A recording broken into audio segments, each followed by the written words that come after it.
Baiklah, selamat malam semuanya. Perkenalkan, nama saya Jeremy Stompul, NIM F1D3002, Prodi TIG Fisika, Angkatan 2020, Universitas Jambi.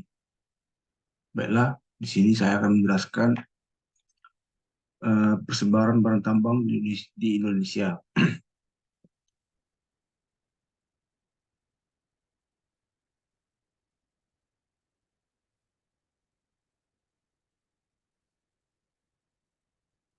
Seperti yang kita ketahui, Indonesia merupakan salah satu negara yang sangat kaya barang tambang. Tidak hanya kaya akan jumlah barang tambangnya, tapi juga kaya akan berbagai jenis barang tambang. Keunggulan negara Indonesia dalam bidang pertambangan yaitu yang pertama, menempati urutan pertama sebagai penghasil emas terbesar di dunia. Yang kedua, menempati urutan kedua sebagai penghasil timah terbesar di dunia. Yang ketiga, menempati urutan ketiga sebagai penghasil tembaga terbesar di dunia. Lalu ada yang keempat, menempati urutan kelima sebagai penghasil nikel terbesar di dunia. Yang kelima, menempati urutan kelima sebagai penghasil batu bara terbesar di dunia. Lalu, di mana aja sih persebaran barang tambang di Indonesia? Bisa dilihat, inilah peta persebarannya dari pulau Pulau Aceh, Pulau Sumatera dari Sabang sampai Merauke, ke Indonesia itu melimpah. Adapun itunya banyak macam-macam. Pertama, seperti kita tahu, Indonesia itu kaya akan minyak dan gas bumi. Minyak dan gas bumi terdiri atas berbagai campur unsur karbon dan unsur hidrogen. Biasa kita namakan itu namanya hidrokarbon. Lalu minyak bumi yang telah dipasarkan jernih karena telah diolah. Minyak bumi mentah atau crude oil keruh itu berwarna hitam. Adapun keunggulan minyak bumi dan gas alam yaitu minyak dan yang pertama itu memiliki nilai kalor atau panas yang tinggi. Yang kedua itu untuk menghasilkan berbagai macam bahan bakar seperti bensin, solar, aftur, dan bahan bakar gas. Lalu keunggulannya itu yaitu dapat dibawa dan disimpan karena berwujud cair. Lalu di mana aja sih daerah penghasil minyak bumi di Indonesia? Ini ada datanya yaitu terdapat di Pulau Sumatera. Pulau Sumatera ini terdiri dari Aceh, Sumut, Riau, dan Sumsel. Lalu di Pulau Jawa itu ada di Indramayu, Jawa Barat, Cepu, Jawa Tengah, lalu ada Wonokromo di Jawa Timur. Selanjutnya itu ada di Pulau Kalimantan, terletak di Pulau Tarakan, yaitu Kalimantan Utara, lalu ada Pulau Bunyu di Kalimantan Timur, lalu ada Balikpapan di Kalimantan Selatan, dan Ambuntai di Kalimantan Selatan. Lalu terdapat di Kepulauan Maluku ada dua, yaitu Pulau Seram dan Pulau Tegara. Selanjutnya ada di Pulau Papua. Pulau Papua ada di Sorong atau Papua Barat. Kelamanu terdapat di Papua Barat. Lalu ada Babo di Papua Barat. Berikut adalah peta cekungan sedimen Indonesia, terdapat di ya seperti kita lihat, warna merah menunjukkan cekungan produksi, warna biru terdapat cekungan belum produksi, warna hijau bisa kita lihat ini cekungan belum ada penemuan, lalu ada yang warna kuning cekungan belum dieksplorasi. Selanjutnya ini ada pembutuhan minyak bumi. Minyak bumi terbentuk karena ada sisa-sisa organisme terkubur di dasar laut. Seiring berjalannya waktu, sisa organisme hidup tersebut terkubur oleh lumpur dan garam. Lalu dalam jutaan tahun terbentuk sedimen dari sisa organisme hidup. Tekanan dan panas mengubah sedimen menjadi minyak bumi. Minyak bumi terbentuk di dalam batuan dan terkubur di dalam bumi. Minyak bumi kemudian diekstraksi oleh manusia untuk digunakan sebagai sumber energi. Selanjutnya ada kekayaan alam Indonesia seperti batu bara. Batu bara merupakan mineral organik yang terbentuk dari endapan purba yang mengalami tekanan dan perubahan akibat proses fisika dan kimia selama jutaan tahun. Adapun proses pembentukannya yaitu dimulai dari tumbuhan, baru lanjut ke gambut, selanjutnya mengalami batu bara muda atau biasa kita sebut lignit. Selanjutnya itu ada subbitumen, lalu ada bitumen, selanjutnya ada steam coal, lalu ada antrasit, dan terakhir ada itu grafit. Di sini ada manfaat batu bara. Yang pertama, peat. Peat ini berfungsi sebagai bahan bakar industri. Lalu ada lignit. Lignit biasa kita gunakan untuk bahan bakar pembangkit atau tenaga listrik skala kecil. Lalu ada subbitumen untuk bahan pembuatan kokas. Lalu ada bitumen. Bitumen ini bahan bakar pembangkit listrik tenaga uap. Selanjutnya ada steam coal. Steam coal biasanya kita gunakan untuk pembangkit lokomotif. Lalu ada antrasit. Antrasit biasa kita gunakan untuk pemanas ruangan. Lalu ada grafit. Grafit ini dapat kita jumpai pada kehidupan sehari-hari, yaitu untuk bahan berdasar pensil. Lalu ada tar atau residu batu bara, biasanya ini untuk sisa-sisa. Kegunaannya ini untuk campuran pembuatan cat, kain, sampo, dan sabun. Adapun persebaran batu bara di Indonesia yaitu ada di Ombilin dan Sawalunto untuk Sumatera Barat. Lalu ada Bukit Asam dekat Tanjung Enim ada di Sumatera Selatan, dan Pulau Kalimantan juga ada, dan Papua. Selanjutnya kita membahas persebaran mineral logam di Indonesia.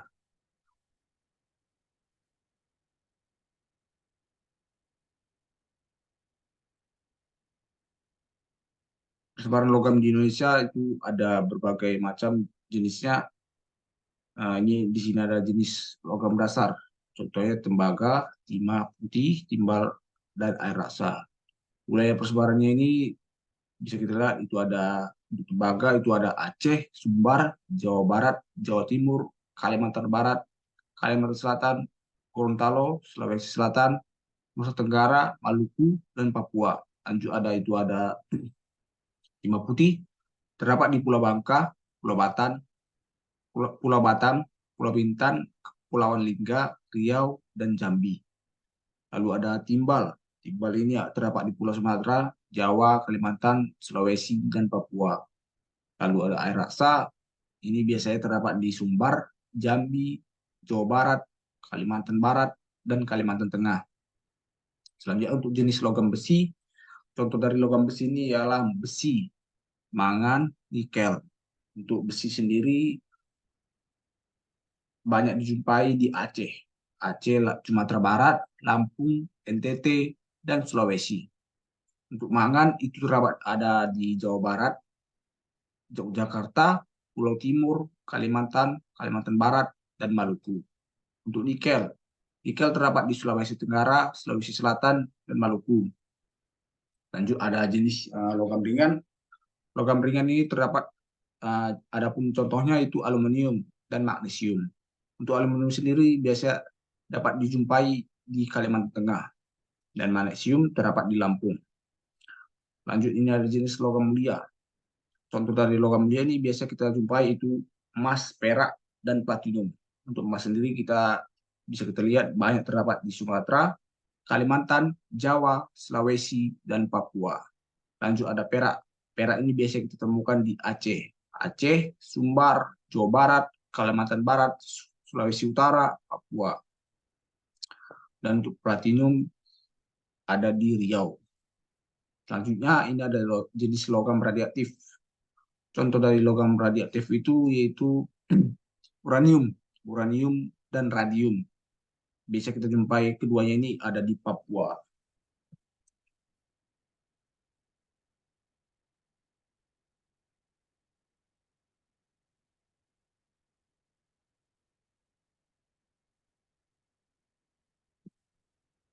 Selanjutnya ini ada persebaran barang tambang logam di Indonesia.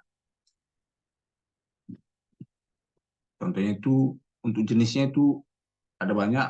Salah satunya itu bahan galian bangunan. Contohnya pasir, marmer, dan batu apung. Pasir sendiri itu ada di Jawa Barat dan Jawa Timur. Untuk marmer itu terdapat di Sumbar, Lampung, Jatim, Jateng, NTT, dan Maluku. Untuk batu apung ada di Kalimantan Barat dan Pulau Lombok.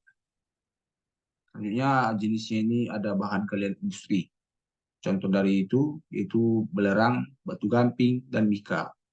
Untuk belerang sendiri itu terdapat di Sumut, Sumatera Utara, Jawa Barat, Jawa Timur, dan Sulawesi Utara.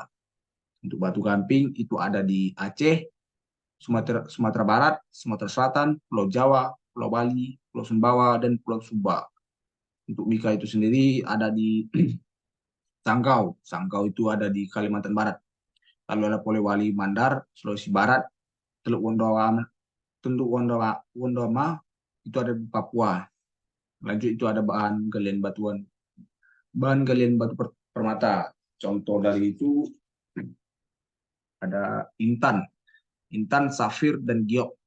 Untuk intan sendiri ada di Martapura dan Banjarbaru, Kalimantan Selatan. Lalu ada Murung Raya, Kalimantan Tengah. Lalu ada safir. Safir ini biasa kita temukan di Kalimantan. Untuk giok sendiri biasa kita temukan di Aceh, Jawa Tengah, Sulawesi Tenggara, dan Pulau Halmahera. Lalu ada bahan galian keramik. Contoh dari bahan galian keramik ini yaitu kaolin. Lalu ada pasir kuarsa, lempung. Untuk kaolin sendiri biasa kita temukan di Kalimantan. Lalu ada pasir kuarsa. Pasir kuarsa biasa kita temukan di Riau, Pulau Bangka, Jawa Timur, Kalimantan Barat, dan Papua. Lalu ada lempung. Lempung ini biasa kita temukan di Bangka Belitung, Lampung, Kalimantan Barat, Sulawesi Selatan, dan Maluku. Lanjut kita ini ada eksplorasi dan eksploitasi barang tambang. Berikut ada tahapan-tahapannya, yaitu kita mulai dari observasi. Setelah kita melakukan observasi, lalu kita untuk eksplorasi untuk menentukan di mana-mana aja sumber-sumber daya alam yang ada di daerah tersebut. Setelah kita tahu di mana-mana aja, lanjut kita itu ada eksploitasi. Eksploitasi ini ada 3 macam. Yang pertama pengeboran, lalu ada penambangan terbuka dan penambangan tertutup.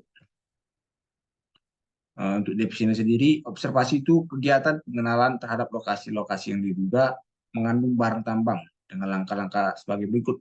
Yang pertama ada penelitian teoritis. Lanjut itu ada survei lapangan dan eksplorasi. Untuk eksplorasi sendiri itu definisinya sebagai tahapan kegiatan usaha pertambangan yang berfungsi untuk memperoleh informasi secara terperinci mengenai sarana dan prasarana yang dibutuhkan, biaya yang diperlukan, kedalaman jebakan dari perut bumi, jumlah bentuk, dimensi, dan kualitas material yang dapat ditambang. Lanjut ada kondisi lingkungan dan sosial dan lingkungan hidup. Untuk eksploitasi sendiri itu definisinya itu kegiatan pemanfaatan sumber daya alam yang terdapat pada suatu wilayah. Dalam bidang pertambangan, eksplorasi ialah tahap melaksanakan penambangan sesuai dengan rencana yang telah disusun. Berdasarkan kedalaman jebakan dan jenis barang tambang, kegiatan eksploitasi ini dibagi menjadi 3 macam, yaitu yang pertama ada penambangan terbuka, lalu ada penambangan tertutup, dan pengeboran untuk minyak. Untuk definisi sendiri, penambangan terbuka itu dilakukan dengan cara membuka lapisan tanah di atas deposit barang tambang yang akan diambil. Untuk keunggulannya itu yaitu biayanya lebih murah dibandingkan dengan penambangan tertutup dan pengeboran. Lanjut, itu ada relatif lebih aman dari longsoran. Yang ketiga, perolehan barang tambang lebih besar karena lapisan dapat terlihat dengan jelas. Adapun kerugiannya yaitu efisiensi kerja dapat menurun oleh faktor cuaca. Lanjut itu ada kedalaman galian terbatas karena semakin banyak volume maka akan semakin banyak volume tanah yang tertutup yang tergali. Lanjut itu ada tingkat penyebaran lingkungan semakin tinggi. Contohnya itu ada di penambangan batubara di Bukit Asam, Sumatera Selatan. Untuk penambangan tertutup, penambangan bawah tanah dapat dikatakan sebagai penambangan yang dilakukan pada lapisan kulit bumi, tidak berhubungan dengan udara bebas dan alam terbuka. Untuk mencapai barang tambang dilakukan penggalian terowongan secara tegak lurus dari permukaan tanah. Untuk keunggulannya itu sendiri yaitu pertama, produktivitas kerja tidak terpengaruh cuaca. Lanjut ada pencemaran lingkungan dapat ditekan, kebisingan dapat diredam. Untuk kelemahannya itu seperti yang kita ketahui itu ada biayanya lebih mahal. Lanjut itu ada perlunya ventilasi dan penerangan. Lanjut itu ada risiko longsoran atau ambukan itu tinggi. Contohnya itu ada di penambangan emas di Freeport.